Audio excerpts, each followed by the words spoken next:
Today, let's talk about dice, the most ubiquitous thing in wargaming. They come in all sorts of sizes, D2 to D100. Now, it should be known the first things you get when you get into wargaming is a tape measure, find out if you're using templates or not, and dice, and finding out what kind of dice in particular. Now, there has been talk online that you should already know certain things based on common terms. That is a huge mistake, since every war game is somebody's first war game. And also, why dice? Well, the randomness adds to the fun. Here are the examples of what I have. Yes, it's a massive pile, and I've been playing war games for about 10 years at this point. As you can see here, it's quite a lot.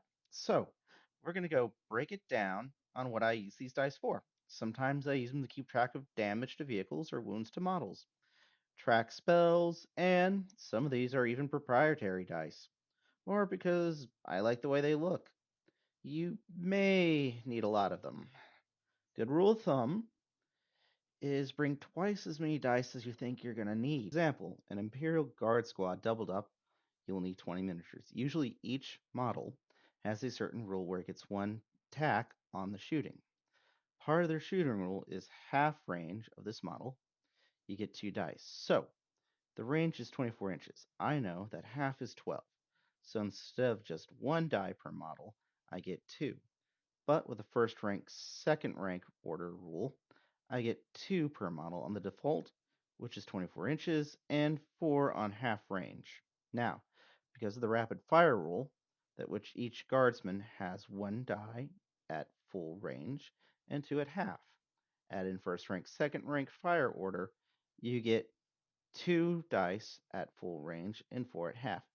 Now, given how you roll, half of these dice are going to hit, and the other half of which are going to wound.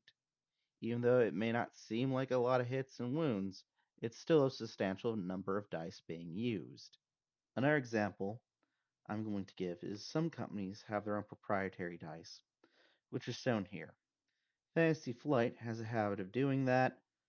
Because of the recent buyouts and mergers, Atomic Mass Games carried on the tradition, as you see here with the Star Wars Legion figures. Each star set comes with dice, but it is pulled up just to make sure. Now, you could tell that these use different dice than the standard D6 and D8. That's because each game has slight differences. The D6 for the armor saves, and D8 for the attack rolls.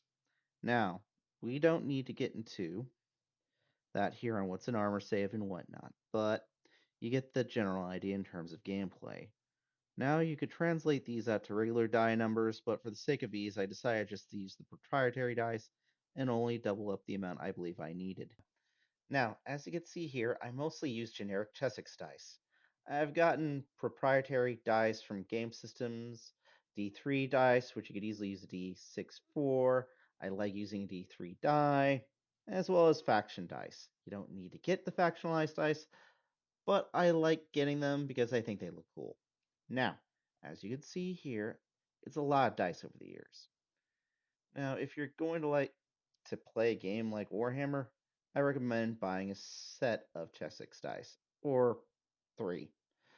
These small ones right here come in a large container that is 36 per container, so I could buy the same color plus a container of 12 large ones of a different color to indicate special attacks, as well as the odd one in.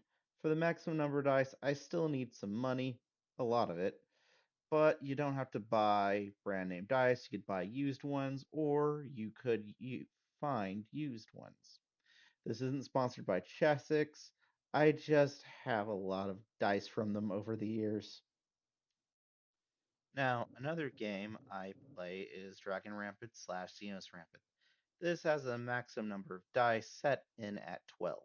Now you're probably thinking, Mr. North, you said buy twice as much as you need. Well, in case I lose one or to keep track of wounds.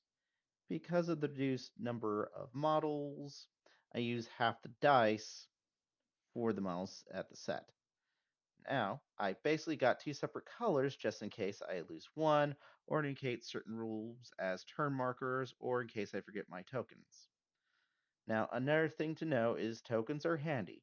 I suggest getting them in, putting them in a nice little container or getting glass beads and putting them in a little bag. You don't need to worry about your 3D printed tokens or your cardboard tokens. Just put them in a nice little container. Now, if you don't have any tokens on you, dice do in a pinch. Just be clear with your opponent, like I stated earlier. What are wounds, what are spell casts, and whatnot, and what each little dot means. Or if they don't mean anything, or what each die means. Now, with all that said and done, please like and subscribe. And comment. Also, it's important. Now, the most important thing about this video so far, which has all been leading to this moment, beginning to The Sopranos. Mr. North, peace out.